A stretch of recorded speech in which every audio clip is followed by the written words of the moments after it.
बिस्मिल्लाहिर्रहमानिर्रहीम। Dear student, अस्सलाम वालेकुम। आज हमारा जो टॉपिक है वो फंक्शंस के हवाले से है, user defined functions in PHP। Basically function जो है वो क्या होते हैं। फंक्शन हमारे पास किसी भी स्पेसिफ़िक टास्क को परफॉर्म करने के लिए हम बाज़ दफ़ा कोड को एक फंक्शन के अंदर जो है हम लिख देते हैं, और जब भी उस कोड की ज़रूरत होती है तो हम उस फंक्शन को कॉल कर लेते हैं। तो इससे एक हमारे पास होता है कि अगर हमें उस कोड की जो है मल्टीपल टाइम ज़रूरत होती है तो हम इसको बार बार कॉल करते हैं। तो फिर जो है मतलब कोड हमने एक दफ़ा लिख दिया और इसकी रीयूज़ेबिलिटी हम करते हैं और बार बार उसको कॉल करते हैं, तो जब भी ज़रूरत होती है तो हमें दोबारा लिखने की ज़रूरत नहीं पड़ती, बल्कि उसी फंक्शन को हम कॉल करते हैं। दूसरी बात यह कि हम जब अपने कोड को फंक्शंस में डिवाइड कर देते हैं तो हमारा जो कोड है तो वो छोटे छोटे हिस्सों में तकसीम हो जाता है, तो फिर जो है इसको हम आसानी से हैंडल कर सकते हैं। तो फंक्शंस की यही ख़ुसूसियात है। और फंक्शन जो है हमारे पास बेसिकली दो किस्म के होते हैं। एक हमारे पास होते हैं बिल्ट इन फंक्शंस और एक हमारे पास होते हैं यूज़र डिफाइंड फंक्शन। जैसा कि इसके नाम से ज़ाहिर है, बिल्ट इन फंक्शंस जो कि पहले से बने होते हैं और जस्ट उसको हम कॉल करते हैं। मतलब किसी भी लैंग्वेज में जब कंपाइलर जो बनाते हैं तो किसी भी जो कॉमन ऑपरेशंस होते हैं तो उसके लिए जो है वो फंक्शंस बनाते हैं और जस्ट हमने उस फंक्शन को कॉल करके उस ऑपरेशन को परफॉर्म करना होता है। तो जो पहले से बने होते हैं तो उसको हम बिल्ट इन फंक्शंस कहते हैं। जैसे हमने स्ट्रिंग में कुछ फंक्शंस किए थे, एरे में भी हमने कुछ फंक्शंस किए थे, तो ये जो है हमारे पास बिल्ट इन फंक्शंस है जो ऑलरेडी PHP में अवेलेबल है, जस्ट हमने उसको कॉल करना है। और कुछ फंक्शंस इस तरह होते हैं कि यूज़र किसी अपने ख़ास स्पेसिफ़िक टास्क के लिए उसको परफॉर्म करते हैं, जो कि कुछ कॉमन फंक्शंस ना हो, जो कि पहले से अवेलेबल ना हो, और वो क्या करते हैं कि वो जो है उस फंक्शन को डिफ़ाइन करते हैं और उसको एक ख़ास नाम देते हैं और फिर उसी नाम से उसको कॉल करते हैं। तो इसको हम यूज़र डिफाइंड फंक्शंस कहते हैं। ठीक है, तो हम आज के लेक्चर में यूज़र डिफाइंड फंक्शन जो है वो पढ़ेंगे कि PHP में हम इसको कैसे डिक्लेयर कर सकते हैं। ठीक है, तो आइए देखते हैं।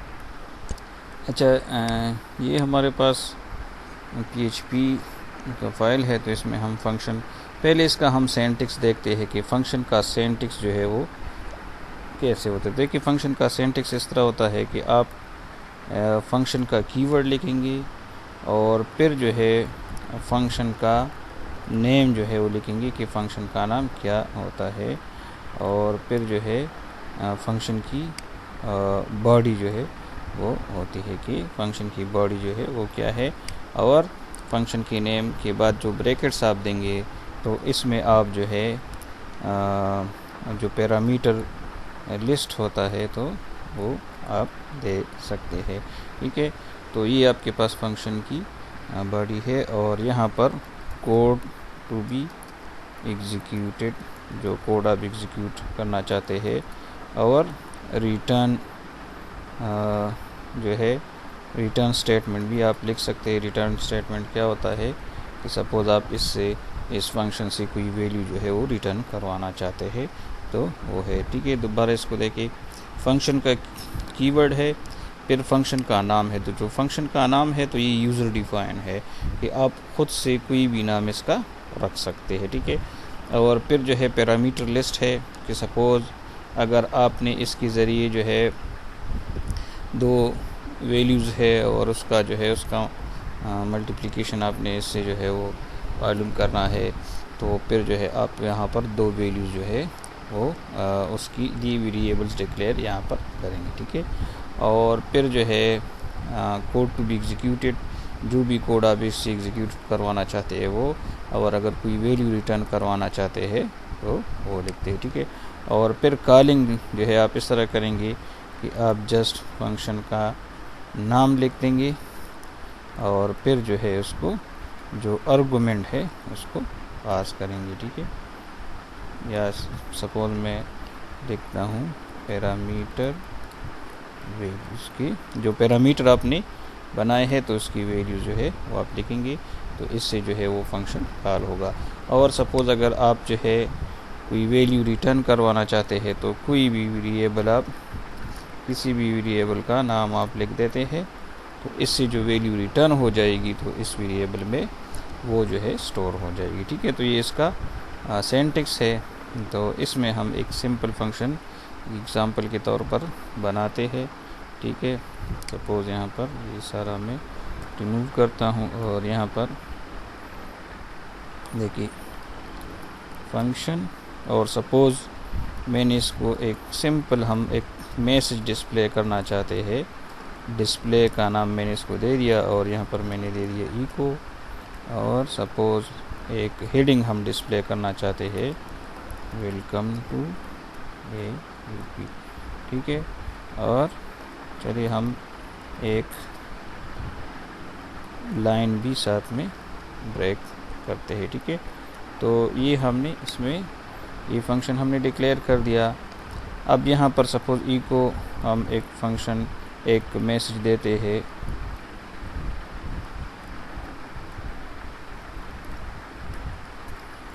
द यूनिवर्सिटी ऑफ एग्रीकल्चर, बस इतना काफ़ी है। और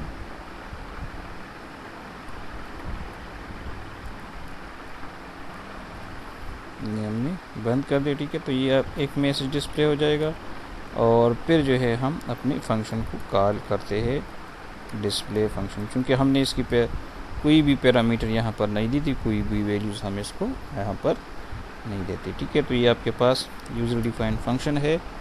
और ठीक है, यहाँ पर चले मैं एक और हेडिंग देता हूँ इंस्टीट्यूट ऑफ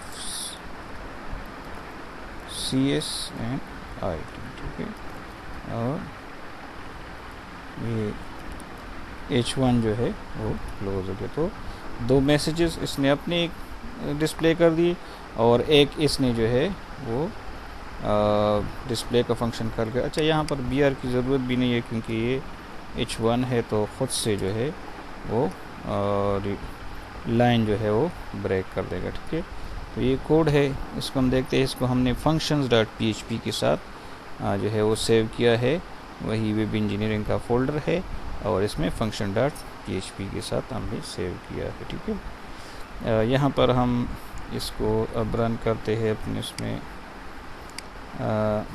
ये है और इसमें देखिए ये functions.php है। तो देखिए यूनिवर्सिटी ऑफ एग्रीकल्चर ये इसका अपना आउटपुट था, वेलकम टू AUP ये फंक्शन का आउटपुट था और ये फिर अगेन जो है आपके पास है। ठीक है, तो इसी तरह जो है आप मतलब फंक्शन को जो है वो कोड करते हैं और फिर इसको इस तरह कॉल करते हैं। ठीक है, अच्छा इसमें अब हम थोड़ा सा चेंज करते हैं। सपोज़ हम ये कहते हैं कि ये डिस्प्ले करे, लेकिन यहाँ पर जो है अपना मैसेज डिस्प्ले ना करे, बल्कि जो भी हम इसको मैसेज दे दे तो वो डिस्प्ले करे। तो यहाँ पर सपोज़ हमने इसको एक पैरामीटर दे दिया कि यहाँ पर जो मैसेज आपको जो स्ट्रिंग आपको पास करने हैं तो पास किया जाए, तो इसको आपने एज अ हेडिंग जो है वो शो करना होता है। तो यहाँ पर देखिए अब मैं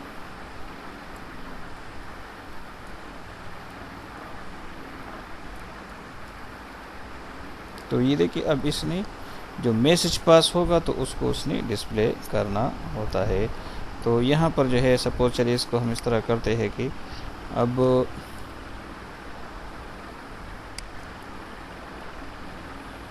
इसको हम डिस्प्ले और यहाँ पर इसको हमने एक स्ट्रिंग पास कर दिया दी यूनिवर्सिटी ऑफ एग्रीकल्चर। ठीक है, एक मैसेज ये हो गया, और एक हम दूसरा डिस्प्ले पर अगेन कॉल करते हैं, और यहाँ पर इसको हम दूसरा मैसेज करते हैं institute of CS and IT। ठीक है, तो अब ये क्या करेगा कि जो भी मैसेज उसको पास हो जाएगा तो उसको हेडिंग में बंद करके डिस्प्ले कर देगा। ठीक है, तो अब हम देखते हैं, तो देखिए जो मैसेज हम डिस्प्ले करते हैं तो हमने इसको एक दफ़ा जो है वो कर दिया, और वो जो है इसको फिर वो बार बार इसको हम कॉल करते हैं। ठीक है, तो इसी तरह अब इसको आप जितनी दफ़ा कॉल करेंगे तो जो भी मैसेज आप इसको देंगे तो वो जो है वो डिस्प्ले होगा। ठीक है, तो यहाँ पर हमने इसमें आर्गूमेंट भी पढ़ लिया कि आर्गूमेंट जो है वो आपके पास जो पैरामीटर लिस्ट है तो आपके पास जो है वो होगा। सपोज़ हम एक और फंक्शन बनाते हैं यहाँ पर फंक्शन, और सपोज़ हमने सम का नाम दे दिया, और हमने एक कर दिया कि सपोज़ A और एक दूसरा पैरामीटर B। याद रखें कि चूँकि हम जब वेरिएबल डिक्लेयर करते हैं तो वो जो है हम इसके साथ वैल्यू देते हैं। मतलब सपोज़ हम जब पैरामीटर लिस्ट बनाते हैं तो बाकी लैंग्वेज जो स्ट्रिक्टली टाइप लैंग्वेज है तो उसमें हम सपोज़ हमने 2 इंटीजर्स अगर पास करने हैं जावा में या C++ में तो हम इसके साथ लिखते हैं int A comma int B। लेकिन PHP में अगर हम इस तरह ना दें तो इससे कोई फ़र्क नहीं पड़ता, और दे भी सकते हैं इंट या फ्लोट या स्ट्रिंग आप दे भी सकते हैं, उस पर भी आगे हम बात करते हैं। ठीक है, तो यहाँ पर जो है हम क्या करते हैं कि देखिए सपोज़ हमने यहाँ पर इसको एक और वेरिएबल हमने C डिक्लेयर कर दिया और इसको हमने 0 कर दिया। ठीक है, और बल्कि हम डायरेक्ट करते हैं कि C में जो है आपके पास जो A और B आपके पास आ जाए तो वो C में हो, और फिर जो है C जो है वो रिटर्न हो जाए। तो ये जो है जो भी वैल्यू 2 वैल्यूज़ आप उसको देंगे तो वो जो है वो ये रिटर्न करवा देगा। ठीक है, तो यहाँ पर जो है हम इस तरह करते हैं कि इस सम को हम कॉल करते हैं, और यहाँ पर सपोज़ हमने 4 और 7 ये 2 वैल्यूज़ दे दी, लेकिन चूंकि ये हमें वैल्यू रिटर्न करवाता है तो यहाँ पर हम एक वेरिएबल जो है रिज़ल्ट के नाम से हमने इसको कर दिया, और यहाँ पर हमने लिखा कि इको रिज़ल्ट। तो ये जो है हमें इसका जो रिज़ल्ट है, इसका जो समेशन का जो रिज़ल्ट है तो वो रिटर्न करा देगा। ठीक है, तो ये आपके पास जो है इस तरह है। इसको अब हम ये हमने सेव कर दिया और अब रन करते हैं, तो यहाँ पर देखते हैं जो 11 जो है इसका रिज़ल्ट है। ठीक है, तो ये इसी तरह हम अगर आप इससे कुछ डायरेक्ट डिस्प्ले नहीं करवाना चाहते तो रिटर्न भी करवा सकते हैं, और रिटर्न करके आप जो है उस रिज़ल्ट को, उसका जो रिज़ल्ट है, जो रिटर्न स्टेटमेंट है, जो वैल्यू है, तो उसको आप जो है फिर जहाँ पर आप इसकी यूज़ जो है वो करना चाहते हैं तो कर सकते हैं। ठीक है, तो ये आपके पास है कि जो भी आप जो है इसको पैरामीटर पास करना चाहते हैं तो पास कर सकते हैं। ठीक है, यहाँ पर जो है इसमें हम इसको देखें। अब सपोज़ ये 2 वैल्यूज़ है A और B जो है, हमने इसको A और B है तो यहाँ पर हमने 2 वैल्यूज़ पास कर दी। सपोज़ यहाँ पर हमने इसको कोई स्ट्रिंग वैल्यू पास कर दी। ठीक है, जबकि वो यहाँ पर समेशन करता है ना। ठीक है, तो ये क्या करेगा, ये सम करके 74 रिज़ल्ट जो है वो हमें दे देगा।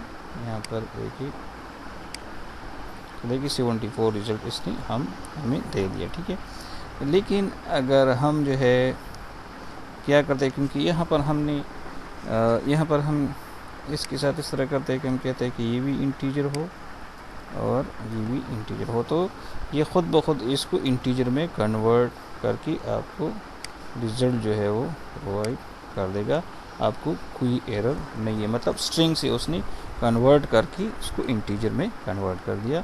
हाँ, अगर वैल्यू जो है स्ट्रिंग में हो, लेकिन वो सपोज इसने कोई भी जो है या कोई भी स्ट्रिंग जो है इसमें नंबर ना हो, तो फिर वो कन्वर्ट नहीं कर सकता। तो फिर वो क्या करेगा, यहाँ पर एक एरर जो है वो हमारे पास आएगा कि जो सम में जो एरर है, तो आपके पास जो है दोनों जो है वो इंटीजर होनी चाहिए, जबकि यहाँ पर एक इंटीजर है और दूसरा स्ट्रिंग है। ठीक है, तो यहाँ पर चूँकि वो उसको कन्वर्ट नहीं कर सकता, तो इसलिए उसने एरर दे दिया। ठीक है, तो यहाँ पर जो है हम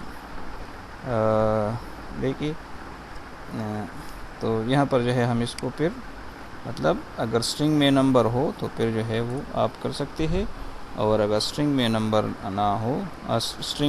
ना हो तो फिर जो है वो उसको कन्वर्ट नहीं कर सकता, तो इसलिए वो आपको एरर दे सकते हैं। ठीक है, तो यहाँ पर आप इसको पैरामीटर की टाइप भी दे सकते हैं। ठीक है, तो उम्मीद है कि आपको समझ आ गया होगा। फिर भी अगर कोई क्वेश्चन है, ठीक है, तो आप जो है इसको व्हाट्सएप ग्रुप या वीडियो की कमेंट में कर सकते हैं। ठीक है, अल्लाह हाफिज़।